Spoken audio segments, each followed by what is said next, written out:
Okay. Namaskaram to all. We will start. Chaturmukha Samarambham Vagbhadacharya Madhyamam Asmadacharya Paryandam Vande Guru Paramparam Ragadirogan Sadatanushaktan Sheshakaya Prasrudan Sheshan Aulsukyamoha Aradidan Jakhana Yopurva Vaidyaya Namostu Tasmai. In our last session, what we concluded is that any dravya consumed as ahara is received by the system in 3 sets. That is what we concluded. The one which shall be influenced by kabha and which can stimulate kabha in turn. And we saw that it can be madhura and lavana, but which is getting manifested as madhura at the end. And we found some excuses or explanations for that.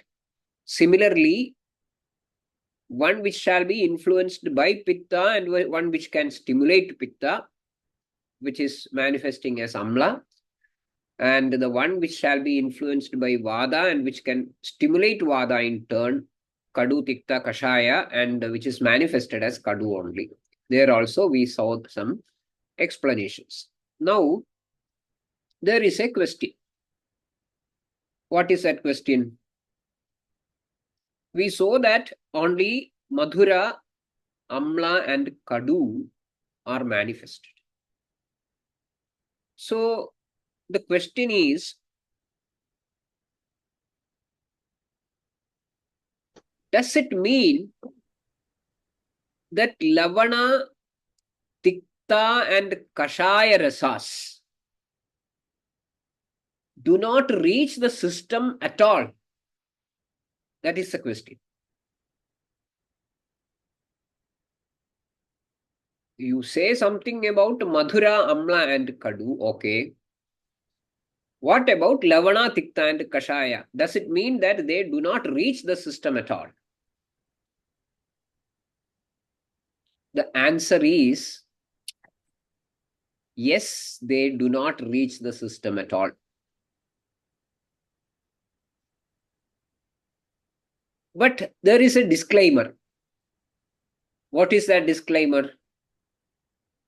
Disclaimer is that the fate of lavana, tikta, and kashaya, which we mentioned, that they do not reach the system, is not confined to these 3 rasas. That means lavana, tikta, and kashaya, but it is equally applicable with all the 6 rasas.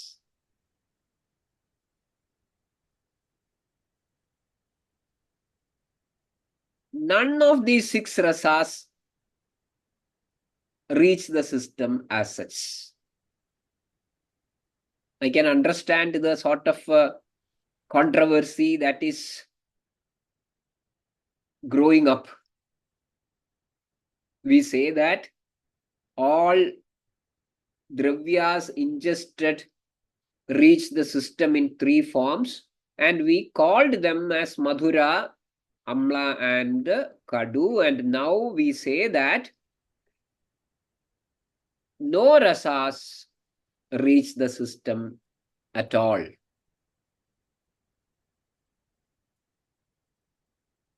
So what is happening actually, or what does it mean?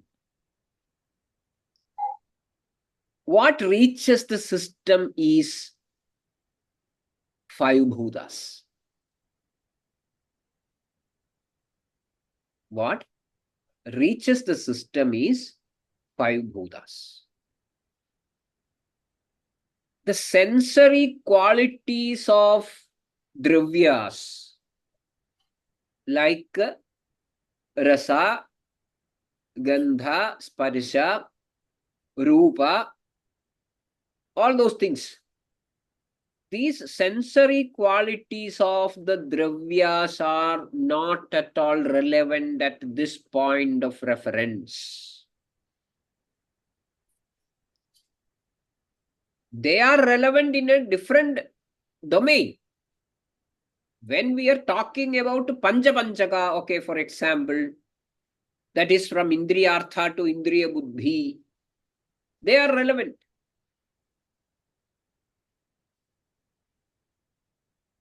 Once processed by the Jadharagni, there is no further question of exposure of the arthas to the Indriyas.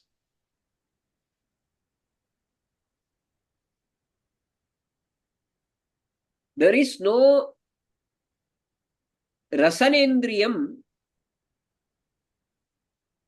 somewhere else. There is no Granendriyam somewhere else. So the concept or the idea of the rasas getting manifested as rasas within the system is not a nice idea. That is not a beautiful idea.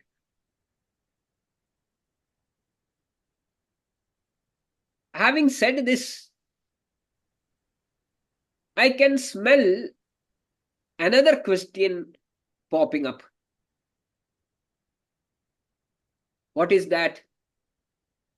Then what is the meaning of the 6 rasas explained as having specific gunas and karmas? For example, we say that Amla is Lakhu. It has got Mudhavada Anulomanatva as its karma. Or Tikta is Ruksha. And it is Daha Prashamana. And you say that the rasas do not reach the system. So how can we understand these rasagunas and rasakarmas? What does it mean?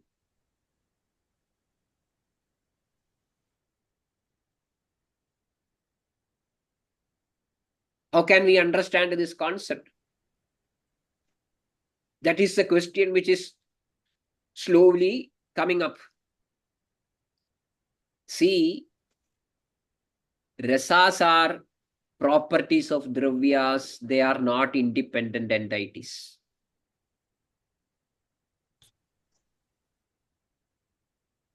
They are gunas, actually.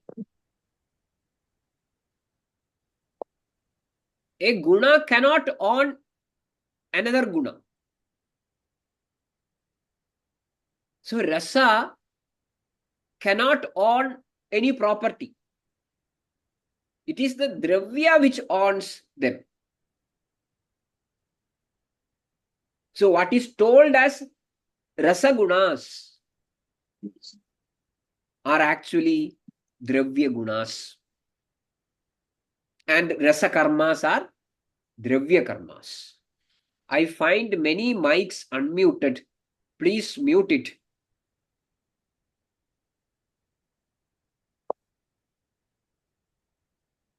Again, still remaining. I think somebody has logged in and moved to somewhere else.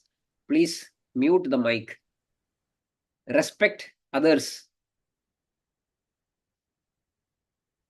So,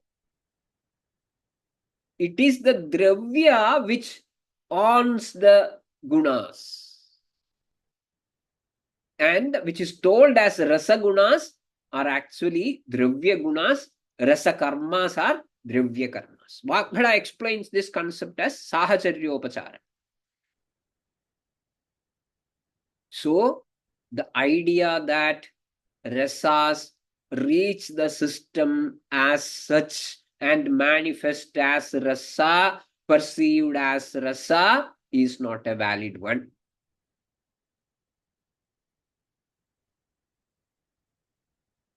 Then what about these vipakas? It is very interesting. Actually, Vagbhada is not meant. It is true that he has used the words, that same terms, but he has never tried to push lot of ideas, which is saying that this is the Shadrasas as such manifesting the. He wanted to express that there is a new Dravya Ulpatti. So, is that Dravya Ulpatti is there, obviously it should have all these properties. Anumana Grahya. That Dravya Ulpatti is having certain rasa, sparsha, shabda, rupa, all those things. But at one point, that Vipaka, while mentioning, he says, Rasai rasau tulya bhalaha. Tulya bhalaha. They are not same, but having tulya bhala. So he just wanted to reflect some sort of a similarity in their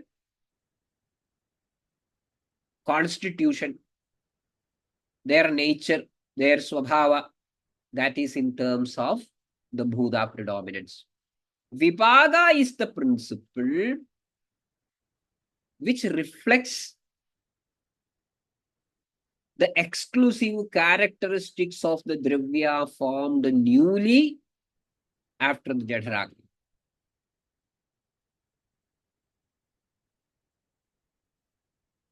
So there is no more space for sticking on to the Rasa Samvada here. What is happening to that? Why that sort of a partiality? Madhura is accepted, but Kashaya is not accepted. What will Kashaya do? What will be its fate? No rasa is reaching the system. What is reaching the system is Bhutas and Bhuta Gunas and Bhuta Karmas. But they are arranged in a peculiar manner. That is what we are discussing for many sessions, and that is what we are going to discuss again and again, because this is a part of your Prajna Samskarana. Now, when we make this statement, there is space for more questions.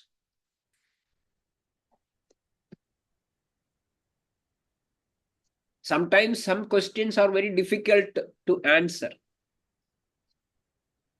because that is the limitation of written communication or verbal communication.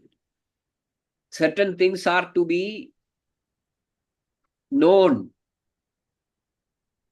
by experience, by contemplation. Some sort of a meditative inference is also required, which we call otherwise as intuition. So, right at this point, there are some questions. Is this new Dravya what we assume as form is already acted upon by Bhudagni? Or that happens after this Vipaga is established? Again, these are very difficult questions, as I mentioned. We require a lot of focused imagination to understand these processes in their finer sense. Because a system is working, many changes are happening, the system is equipped in such a way so as to do many things. It needs some sort of a charging, that's all. We used this metaphor earlier also. It is a well-set machine of a plant, and you charge it, the plant start working. Which part will start working first when the charge is on? It's a difficult question to answer. Because there may not be any specific intervals between these sort of parinamas happening. But we explain it in a step-by-step manner.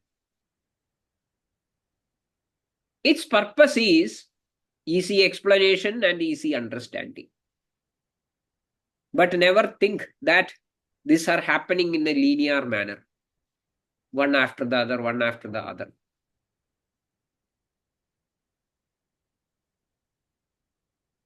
But again, for the sake of explanation, understanding, purely on theoretically basis, we can say or assume that the Bhudagnis work after the Jadharagnipaga. That means the Dravya formed after the Jadharagnipaga as the next step of Parinama is acted upon by Bhudagnis. But this is a purely theoretical explanation. The reason behind this theoretical explanation is again another idea that the Bhudagnipaga is something which happens in the Sara. So it starts operating once the Sarakitta Vibhajana is over. Bhudagnipaga need not work before that as far as the body is concerned. But Bhudagnipaga may be happening in a different realm, in a different domain, in the making of Kitta. Kitta is also having a well-defined Bhautik signature. So that also requires some sort of a Paga. But as far as when we start seeing things from the Sharira's perspective, Poshana perspective, Rasa perspective, we become little bit lenient towards the other side. We forget the other things happening. So from that preoccupied look, biased perspective, we propose that Bhudagni start operating once the Sarakitta Vibhajana is over. Sara is the new Dravya formed in brackets of our interest in particular perspective of Poshana. And that Sara contains all the 5 Bhutas. And the idea of Vipaga tells us that these Bhutas in the Sara shows a tendency or potential to organize themselves into 3 groups.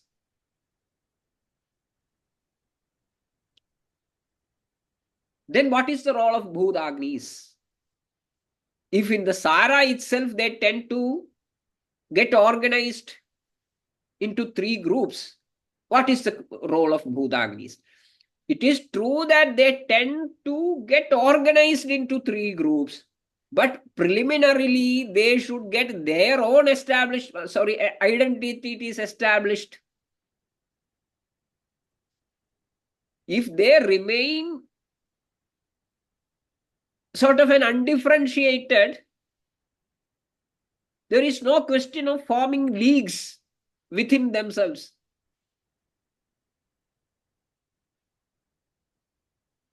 So that sort of an identity giving operation is required.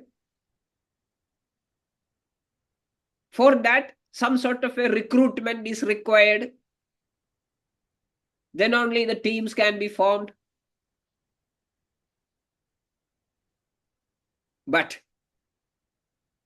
again, I would say that these are very tough things to express verbally because these are not that well separated events. The Bhudagnis may be taking part in the process during the Sara formation itself, or just prior to that, or immediately after that, with a time specific separation of the 2 events impossible. When this will start precisely, that sort of a time specific separation between the events may be, for all practical purposes, impossible. That is why we are not able to say anything else specifically further in this regard. But there is a specific purpose for introducing the concept of the idea of Vipaka. What is that? It is primarily to express the concept of parinama of ahara dravya in a simplified style and to make one important proposition that there are specific bhuta combinations occurring at the end of Jadharagnipaga. The entire show started with the intake of ahara, for which rasa was the prime consideration. So,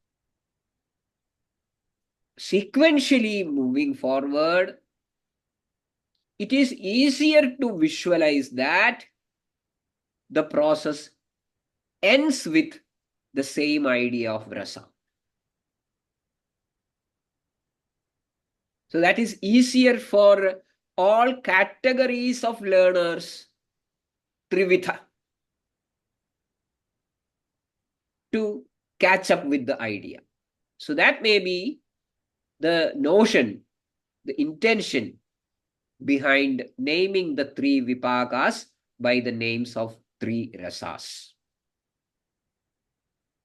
Actually, there is no purpose of expression of rasa, which is rasanendriya grahya, in a domain where rasanendriya is not operational. So, the vipakas mentioned are representatives of specific bhuta signature. And those three bhuta signatures are highlighted because they facilitate the three fundamental activities happening in the Sharira.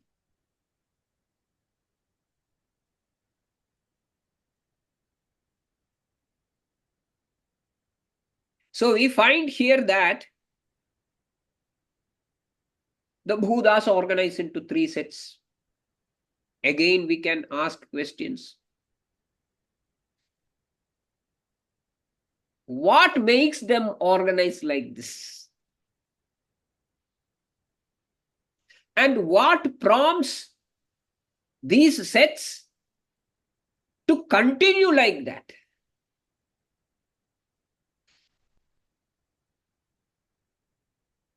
Again, tough questions. Tough questions because inside the Sharira, Prithvi and Jala team up to form Kabha and they continue to be so. Agni on its own manifests as Pitta and continue to do so. Vayu and Agasha league together to form Vada and continues to be so. This is an amazing arrangement, and the answer for the previous question is this is the magic of life. This is the magic of life. Beyond that, what makes this organization possible? And who prompts these sets to continue as such all throughout? These are very tough questions. That is simply just bow to the magic of life. That's all. There are many things which are not perceived yet and which are unperceivable. Okay, fine. Now, a quick twist of events. What is that? While we consider karya dravyas of all sort, take any karya dravya, we have a tool to name them specifically as this is a parthiva dravya, this is an apya dravya, this is a vayavya dravya. But that naming system is based on a nyaya which is called as bhuyasa vyapadeshaha nyayam. Bhuyasa vyapadeshastvam. So,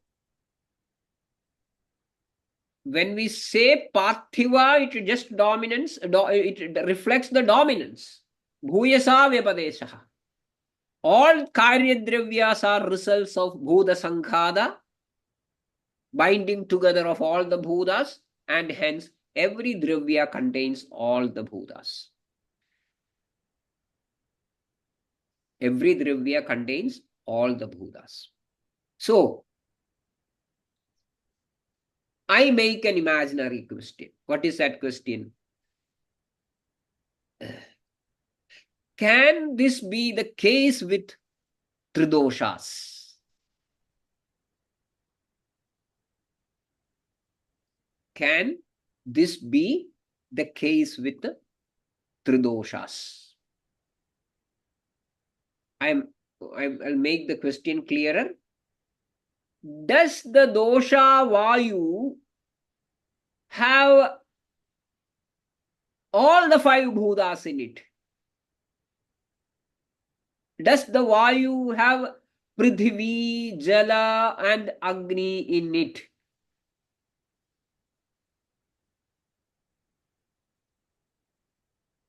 Does Kabha have Agni, Vayu and Akasha in it?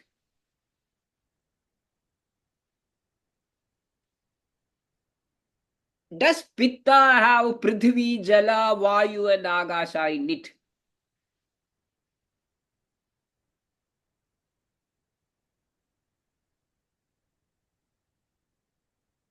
I had some serious inquiry into this question. And I would like to say that the answer is no.